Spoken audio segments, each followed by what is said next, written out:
Hi friends, welcome to our channel. Brahmamudi serial next ఎపిసోడ్లో ఏం జరగబోతోందో ఈ వీడియోలో చూసి తెలుసుకుందాం. కావ్య మీద నిఘా పెట్టిన రుద్రాని అసలేం జరిగింది అని తెలుసుకోవడానికి ఈ వీడియోని స్కిప్ చేయకుండా ఎండ్ వరకు చూసేయండి. కావ్య యామినితో కాల్ మాట్లాడిన తర్వాత తన లగేజ్ని అంతా సర్దుకుంటూ ఉంటుంది. కళ్యాణ్ కూడా తన లగేజ్ని ప్యాక్ చేసుకుంటూ ఉంటాడు. అలా చాలా హడావిడి చేస్తూ ఉంటాడు. పొట్టి, ఈ షర్ట్ పెట్టు, ఈ షర్ట్ నాకు బాగుంటుంది కదా అని అంటూ ఉంటాడు. అప్పుడు అప్పు, అరే ఏంట్రా బాయ్, ఇందాక నుంచి చూస్తున్నాను, ఆ షర్ట్ పెడితే అది తీసి పక్కన పెట్టి ఈ షర్ట్ పెట్టు అంటావు, ఏదన్నా ఒకటి ఫిక్స్ అవ్వురా, అది వేసుకో అని అంటుంది.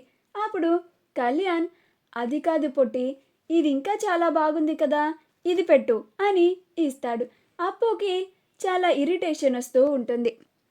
అప్పుడు అప్పు, ఏ పోరా బై, నీ లగేజ్ నువ్వే సర్దుకో అని అంటుంది. అప్పుడు కళ్యాణ్, పొట్టి పొట్టి ప్లీజ్ పొట్టి అని బతిమలాడుతూ ఉంటాడు. అప్పుడు అప్పు, సరే ఇవ్వు అని సర్దుతూ ఉంటుంది.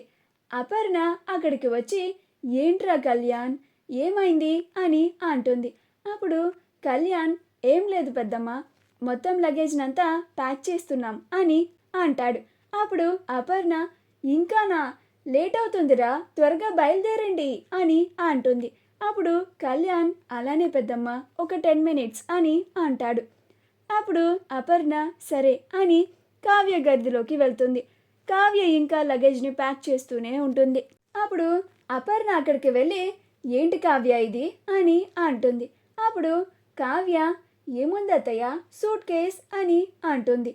అప్పుడు అపర్ణ, నాకు అది తెలీదా, ఏంటి శారీస్ ఇవి పెట్టావు అని అంటుంది. అప్పుడు కావ్య, వాటికేమైంది అత్తయ్య, చాలా బాగున్నాయి కదా అని అంటుంది.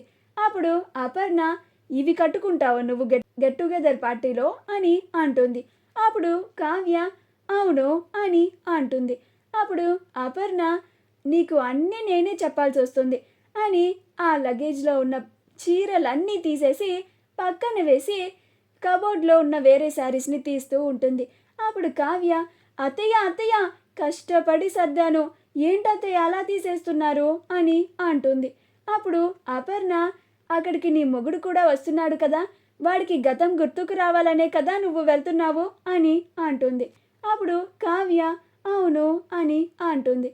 అప్పుడు అపర్ణ, మరి నువ్వు కాస్త మంచి చీరలు కట్టుకొని వాడి ముందు అందంగా కనిపిస్తేనే కదా అప్పుడు వాడికి కొంచెం గత జ్ఞాపకాలు గుర్తుకు వచ్చేది అని అంటుంది. అప్పుడు కావ్య, అలాగే అత్తయ్య అని సైలెంట్గా ఉంటుంది. అప్పుడు అపర్ణని స్వయంగా తానే చీరలన్నీ సెలెక్ట్ చేసి తానే కావ్యకి లగేజ్ని మొత్తం ప్యాక్ చేస్తుంది. అలా కళ్యాణ్ లగేజ్నంతా ప్యాక్ చేసుకొని కావ్య దగ్గరికి వచ్చి, వదిన అయిపోయిందా అని అంటాడు. అప్పుడు కావ్య, అయిపోవచ్చింది కవి గారు, ఒక 5 minutes అని అంటుంది. అప్పుడు కళ్యాణ్, అలాగే వదిన అని అంటాడు. అలా అపర్ణ లగేజ్ని మొత్తం ప్యాక్ చేసేసిన తర్వాత, కావ్య జాగ్రత్త, నువ్వేమీ భయపడకు, వాడికి గతం గుర్తు వచ్చేలాగా చెయ్యి అని అంటుంది. అప్పుడు కావ్య, అలానే అత్తయ్య అని అంటుంది.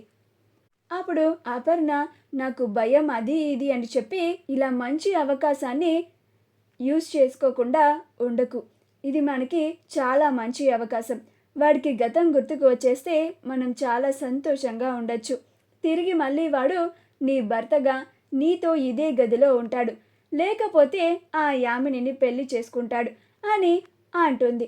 అప్పుడు కావ్య, ఆయనకి యామినిని పెళ్లి చేసుకోవడం ఇష్టం లేదత్తయ్య అని అంటుంది. అప్పుడు అపర్ణ, ఆ ఇంట్లో ఉండడం ఏమన్నా వాడికి ఏమన్నా ఇష్టమా, కానీ యామిని తీసుకెళ్ళి దాని ఇంట్లో పెట్టుకోలేదా, అలానే వాడికి ఇష్టం లేకపోయినా కానీ వాడి చేత బలవంతంగా తాళి కట్టించుకుంటుంది, ఇంత చేసిన అమ్మాయి అది కూడా చేయలేదా ఏంటి అని అంటుంది. అప్పుడు కావ్య, నిజమే అత్తయ్య అని అంటుంది. అప్పుడు అపర్ణ, కదా, నీ మొగుడిని ఎవరు తన్నుకుపోతుంటే నువ్వు నీ మొగుడిని కాపాడుకో అని అంటుంది, తిరిగి నీ దగ్గరికి తీసుకొచ్చుకో అని అంటుంది. అప్పుడు కావ్య, అలాగే అత్తయ్య, నన్ను ఆశీర్వదించండి అని అంటుంది. అప్పుడు అపర్ణ, క్షేమంగా వెళ్ళి నా కొడుకుతో లాభంగా తిరిగిరా అని అంటుంది. అప్పుడు కావ్య నవ్వుతూ అలాగే అత్తయ్య అని అంటుంది. అలా కావ్య లగేజ్ని తీసుకొని వెళ్తూ ఉంటుంది. ఇందిరాదేవి హాల్లో ఉంటుంది. కావ్యని చూసి ఏంటమ్మా కావ్య, ఏదైనా ఊరెళ్తున్నావా అని అంటుంది. అప్పుడు కావ్య అవునమ్మమ్మ గారు, మా ఫ్రెండ్ వాళ్ళది యానివర్సరీ ఫంక్షన్ ఉంది, అందుకే వెళ్తున్నాను అని అంటుంది. అప్పుడు ఇందిరాదేవి అలాగేనమ్మా జాగ్రత్త అని అంటుంది. అప్పుడు కావ్య అలాగే అమ్మమ్మ గారు, తాతయ్య గారు వెళ్ళొస్తాను అని చెప్పి వచ్చేస్తూ ఉంటుంది. అలా కావ్య బయటికి వస్తూ ఉంటే రుద్రాని రాహుల్ ఇద్దరు అలానే ఆశ్చర్యంగా కావ్యని చూస్తూ ఉంటారు. ఇదేంటి, ఎన్నడూ లేనిది ఈ కావ్య సూట్ కేస్ పట్టుకుని ఎక్కడికి వెళ్తోంది అని అనుకుంటూ ఉంటారు. అలా కావ్య వెళ్తూ ఉంటే అప్పుడు రుద్రాని ఆగు అని అంటుంది. అప్పుడు కావ్య బయటికి వెళ్ళే వాళ్ళని ఆగు అని పిలవకూడదని ఆ మాత్రం కూడా తెలీదా మీకు అని అంటుంది. అప్పుడు రుద్రాని తెలుసు, కానీ నువ్వు ఎక్కడికి వెళ్తున్నావో తెలుసుకోవడానికే ఆగమన్నాను అని అంటుంది. అప్పుడు కావ్య నేను పార్టీకి వెళ్తున్నాను అని అంటుంది. ఆ మాట వినగానే ఇద్దరు ఆశ్చర్యపోతారు. అప్పుడు రాహుల్ పార్టీ కల్చర్ కావ్యకి పడదనుకుంటా అని అంటాడు. అప్పుడు కావ్య ఎందుకు పడదు, నేను కూడా వెస్ట్రన్గా ఉండేదాన్నే, కాకపోతే నేను దుగ్గిరాల వారి ఇంటి కోడల్ని కాబట్టి నాలో ఉన్న ఆ వెస్ట్రన్ కావ్యని పక్కన పెట్టి మీ అందరి ముందు దాచి దుగ్గిరాల కోడలుగా, సాంప్రదాయవంత కోడలుగా మీ అందరి ముందు ఉన్నాను. కానీ ఇప్పుడు నా వెస్ట్రన్ కావ్యని బయటకు తీసి నేను కూడా నా కోసం హ్యాపీగా ఉండాలి అని అనిపించింది. అది కూడా రీసెంట్గానే రియలైజ్ అయ్యాను, అందుకే ఇలా ప్లాన్ చేశాను అని అంటుంది. ఆ మాట వినగానే ఇద్దరు ఆశ్చర్యపోతారు. అలా చెప్పి కావ్య వెళ్ళిపోతుంది. అప్పుడు రుద్రాని రే రాహుల్, ఈ కావ్య ఏదో మన దగ్గర దాస్తోంది అనిపిస్తుంది, అది ఎక్కడికి వెళ్తుంది, ఏం చేస్తుంది మొత్తం కనిపెడుతూ ఉండు అని అంటుంది. అప్పుడు రాహుల్ అలాగే మామ్ అని అంటాడు. కాసేపటికి కళ్యాణ్ కూడా లగేజ్ని తీసుకొని వస్తూ ఉంటాడు. అది చూసి రుద్రాని రాహుల్ ఇద్దరు ఆశ్చర్యపోతారు. ఇందాక కావ్య వెళ్ళింది, ఇప్పుడు కళ్యాణ్ వెళ్తున్నాడు అని అనుకుంటూ రాహుల్ కళ్యాణ్ ఎక్కడికన్నా వెళ్తున్నావా అని అంటాడు. అప్పుడు కళ్యాణ్ అవును రాహుల్, ఫ్రెండ్స్ది గెట్ టుగెదర్ ఉంది, అందుకోసమే వెళ్తున్నాను అని అంటాడు. అప్పుడు రాహుల్ అవునా అని అంటాడు. అలా కళ్యాణ్ కూడా వెళ్ళిపోతాడు. అప్పుడు రుద్రాని ఇదేంటి, సడన్గా ఇంట్లో ఉన్న వాళ్ళకి ఫ్రెండ్స్ ఇంత సడన్గా గుర్తుకు వచ్చేశారు, పార్టీలు గెట్ టుగెదర్లు అని ప్లాన్ చేసుకొని మరి లగేజీలు తీసుకొని వెళ్ళిపోతున్నారేంటి అని అనుమానంగా అంటూ ఉంటుంది. అప్పుడు రాహుల్ నాకు అదే డౌట్ కొడుతుంది మమ్మీ అని అంటాడు.